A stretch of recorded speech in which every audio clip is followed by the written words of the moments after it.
करत रू पाउडर लगावतनी चल ना मोलो गांव के कोई घाटे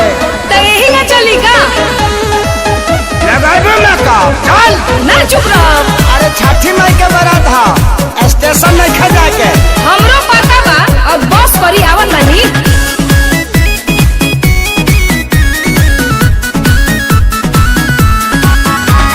पूजा के सारा सामान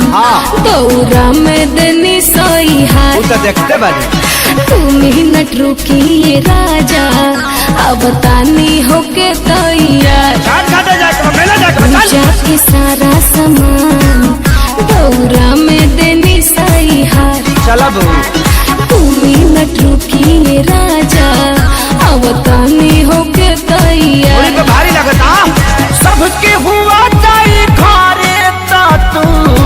घाट जाई बुका सबके हुआ जाई घरे तू घाट जाई बुका मेकअप लगावाला के फेरा में और अभी के बेरा बिताई बुका मेकअप लगावाला के फेरा में और अभी के बेरा बिताई बुका